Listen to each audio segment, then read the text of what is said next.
éviter les coûts inutiles et nécessiter d'éviter les hospitalisations inutiles.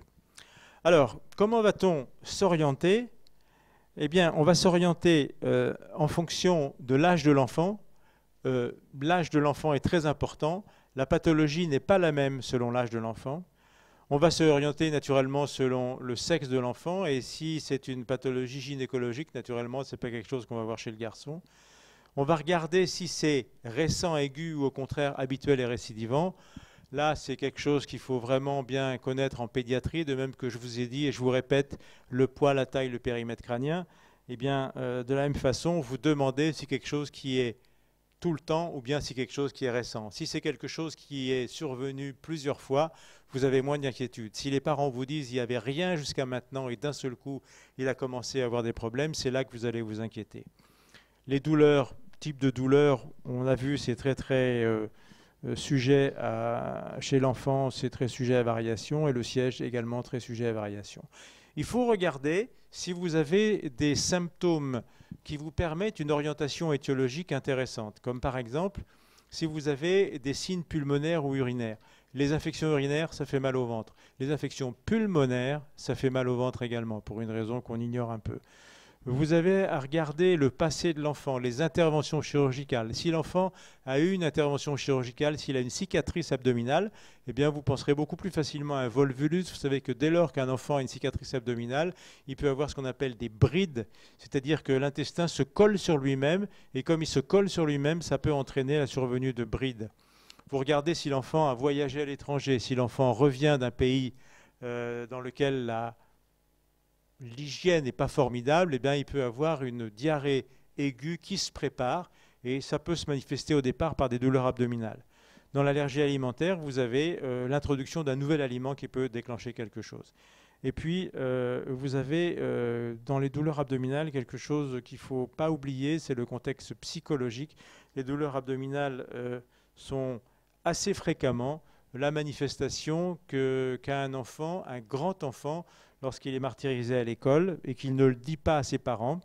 Ce contexte psychologique, il faut toujours le garder en mémoire parce que quelquefois, c'est la façon d'arriver à un diagnostic de maltraitance de l'enfant dont personne ne s'était rendu compte jusque-là. Alors maintenant, on va arriver à des tableaux, c'est ça qu'il faut que vous connaissiez bien. Et on va regarder les causes de ces douleurs abdominales. Alors les causes de ces douleurs abdominales, elles varient selon que l'enfant est grand ou qu'il est petit. Alors là, on va regarder les petits enfants.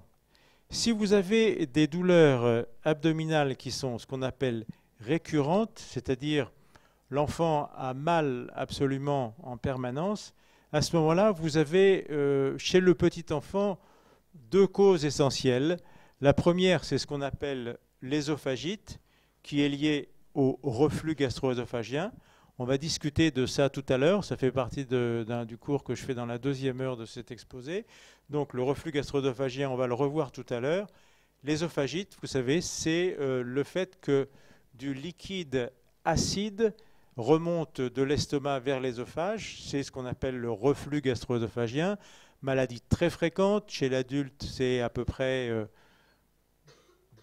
20% de la population adulte qui a ce type de problème. Donc chez vous, dans votre population, chez vous, il y a des gens qui ont un reflux gastro-œsophagien, il y a des gens qui consomment des inhibiteurs de la pompe à protons, et probablement que ceux d'entre vous qui ont eu ce type de problème, eh bien, quand vous étiez petit, vous avez également eu des problèmes d'œsophagite, parce que le reflux gastro-œsophagien est assez volontiers durable le long de la vie, et cette œsophagite est donc quelque chose qu'il faut reconnaître, soit par la clinique, soit par l'endoscopie, on verra ça tout à l'heure.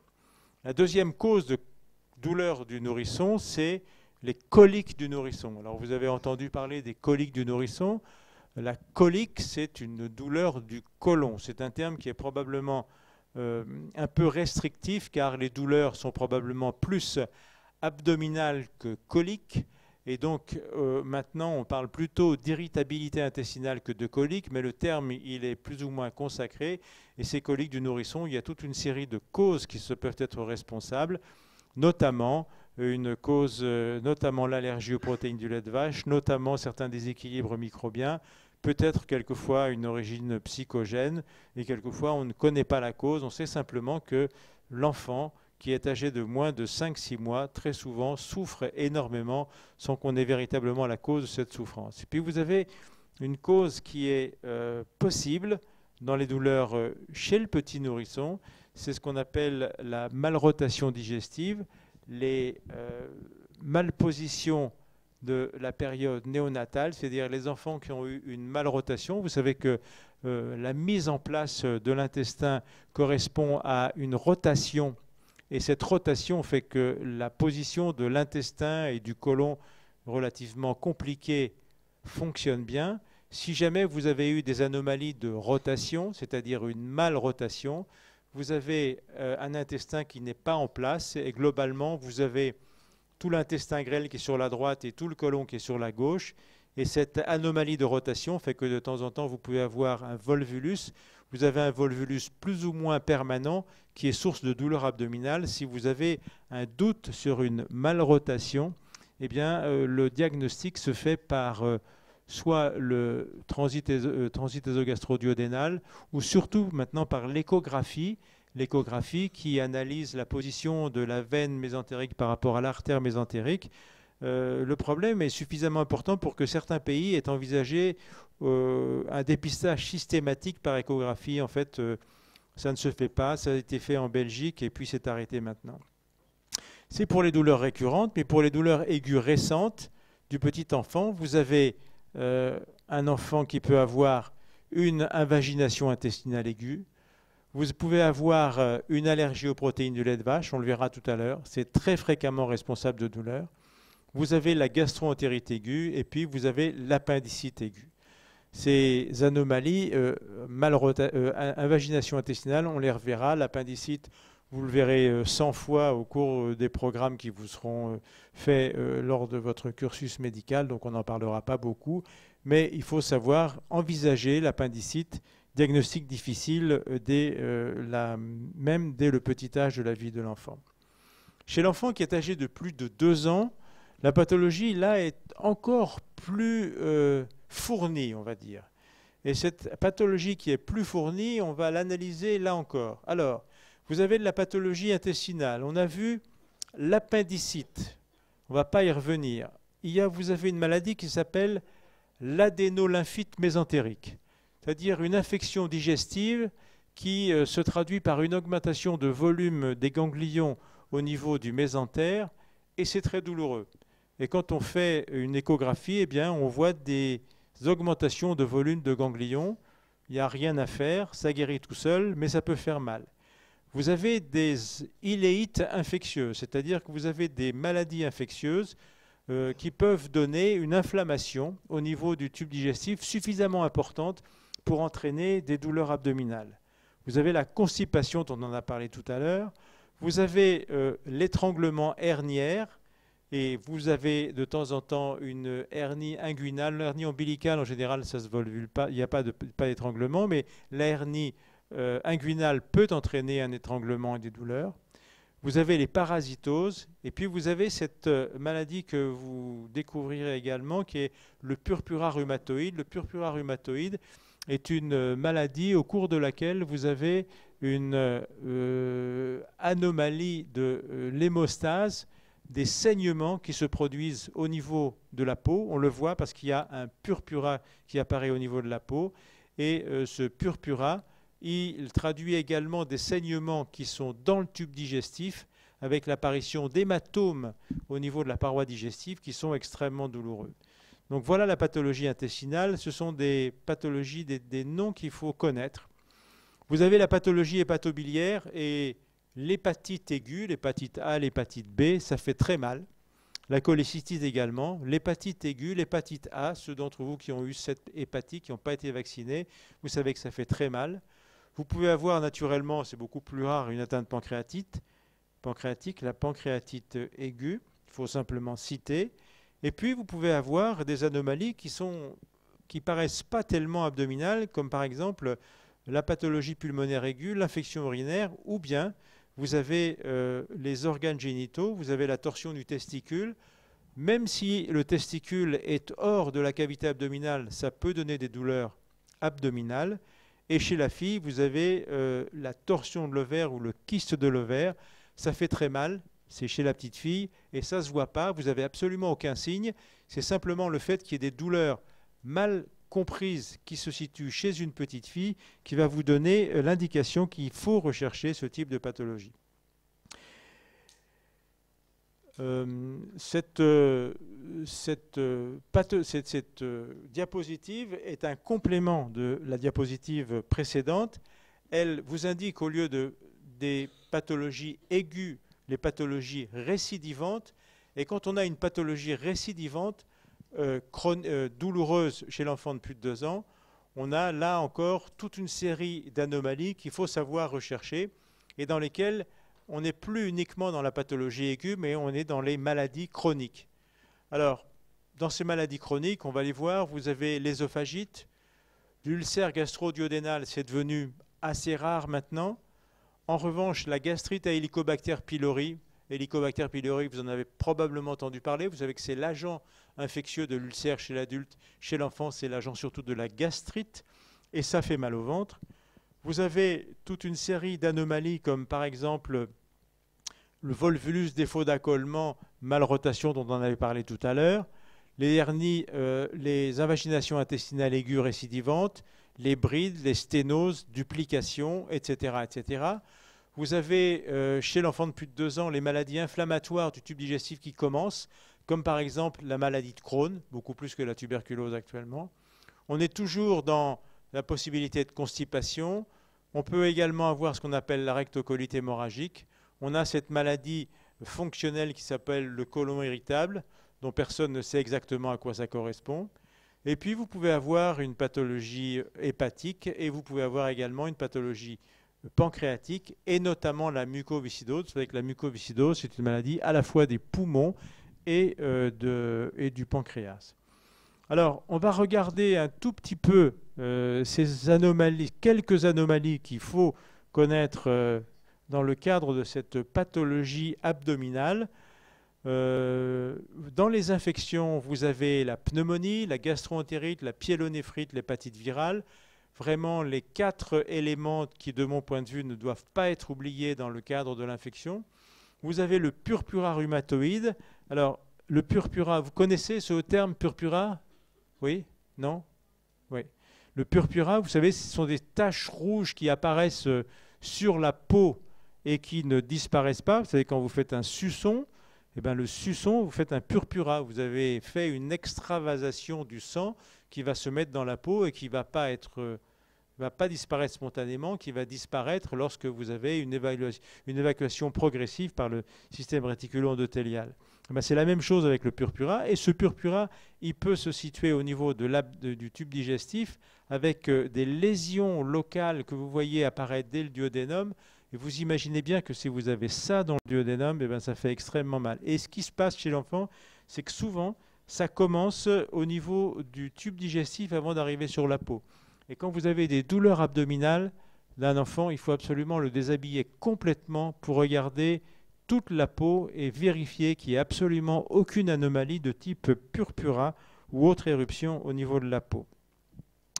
L'imagerie chez ces enfants, radio des poumons, on l'a vu, abdomen sans préparation pour la constipation, échographie notamment pour regarder si vous n'avez pas d'anomalie de rotation digestive. Et puis, en fonction des situations, vous pouvez faire un transit ésogastro-duodénal, vous pouvez regarder le grêle, faire le lavement baryté. On fait beaucoup plus maintenant de fibroscopie, scanner et même IRM pour analyser le tube digestif. Sur l'abdomen sans préparation, on regarde s'il y a des matières, on l'a vu tout à l'heure. On regarde comment sont les gaz et les opacités. Normalement, vous avez du gaz partout. Si vous avez du gaz à un certain endroit et pas à un autre, ça veut dire que vous avez peut-être une malrotation digestive. On regarde s'il n'y a pas une obstruction intestinale par l'accumulation de matière. Et on regarde s'il n'y a pas des calcifications anormales. Un point important, vous savez, c'est ce qu'on appelle les stercolites appendiculaires. Dès que vous avez l'impression que vous avez une petite calcification au niveau de l'appendice, c'est un signe d'appendicite. L'échographie, on l'a vu, pour regarder l'invagination intestinale aiguë et la malrotation digestive. On va reparler sur l'illustration que je voudrais faire maintenant. Pneumonie, donc je redis, pneumonie égale possiblement douleur abdominale aiguë, vraiment un piège. Constipation sur la radio d'abdomen sans préparation. Volvulus du grêle Vous avez ici un défaut d'accollement de la racine du mésentère, malrotation. Vous voyez, rotation normale, c'est l'intestin grêle qui va comme ça et le côlon qui est allé se mettre bien en cadre comme ici. Quand vous avez une malrotation digestive, eh bien, le côlon, il n'a pas été se mettre dans la position normale. Il est resté à gauche au lieu de partir pour sa partie droite à cet endroit-là. Donc vous vous retrouvez avec un intestin grêle qui est ici, un côlon qui est ici. Et si vous avez ce type de situation, l'intestin grêle, il peut se volvuler, se retourner sur lui-même. Cette malrotation digestive peut être dramatique, c'est-à-dire que si vous ne faites pas le diagnostic suffisamment précocement, vous avez une nécrose complète de l'iléon qui peut survenir. Donc il faut absolument y penser tout le temps chez un enfant qui a mal tôt, parce que s'il a mal, eh bien si jamais c'est une malrotation, si vous le faites opérer, il ne se passera jamais rien. Si jamais vous passez à côté, eh bien vous avez un enfant qui se retrouve avec une nutrition entérale à vie.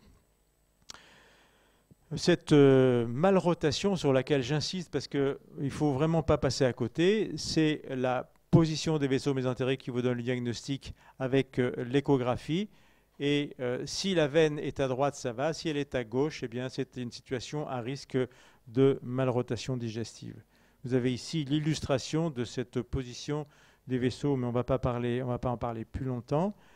Et je voudrais passer assez rapidement sur une autre cause de douleur dont on a parlé tout à l'heure, l'invagination intestinale aiguë. Vous savez que l'intestin est moteur, et comme il est moteur, eh bien, il fait des mouvements de péristaltisme. Et à l'occasion de certaines infections digestives, une augmentation de volume de ganglions qui sont à l'intérieur de la paroi, eh bien, quelquefois, l'intestin se mange lui-même. L'intestin se rentre à l'intérieur de lui-même. C'est ce qu'on appelle l'invagination intestinale aiguë. Et cette invagination, elle survient surtout chez le petit garçon vers l'âge de 2-3 ans. Et elle survient de façon itérative. Quelquefois, elle se résout elle-même et puis elle recommence. Lorsque ça survient, ça fait très mal. Et lorsque ça disparaît, eh bien, l'enfant n'a plus mal. De telle sorte que pour reconnaître cette invagination, il y a quelques signes très simples. L'enfant va très bien. Et puis brutalement, il va très mal. Il va très bien, il va très mal. Quand il va très mal, comme il y a une obstruction digestive, il se met à vomir. Et quand il va très mal et qu'il y a une obstruction digestive et une souffrance de l'intestin, ça donne un saignement. Donc si jamais vous avez une maman qui vous dit c'est normal, c'est bizarre, il allait très bien et là il a très mal, et puis de nouveau il va très bien et puis là il a très mal, si jamais cet enfant vomit et si jamais il a du sang dans les selles, eh bien vous regardez s'il n'y a pas une invagination. Et pour regarder l'invagination, vous avez deux choses, soit l'échographie, je crois que j'ai une radio d'échographie, voilà, soit vous faites une échographie abdominale et vous regardez et vous voyez ce qu'on appelle le boudin d'invagination. Vous voyez, vous avez l'intestin qui est à l'intérieur de lui-même, c'est le boudin d'invagination. Vous avez la même chose quand vous faites l'échographie de profil, ça c'est de face et ça c'est de profil. Et pour réduire cette invagination, vous faites un lavement baryté, un lavement soit à l'air, soit baryté, plutôt à l'air maintenant, ou quelquefois à l'eau. Vous prenez, vous voyez qu'il y a de l'air ici, vous n'en avez pas ici. Vous prenez de la baryte ou de l'air, et puis vous injectez le côlon, et vous repoussez l'invagination progressivement. Et c'est en repoussant l'invagination que vous réduisez cette invagination, et l'enfant finit par aller bien. Voilà ici le lavement baryté qui vous montre le boudin d'invagination. Vous voyez, quand vous avez fait le lavement baryté, vous avez le boudin d'invagination qui est à l'intérieur du côlon et vous avez le produit baryté qui moule le boudin d'invagination. Malheureusement, je ne crois pas qu'on ait le temps de faire fait 2-3 petits cas cliniques. Vous voyez, un enfant de 6 ans qui consulte pour des douleurs abdominales. Il a 38 degrés et il a été réveillé par des douleurs aiguës.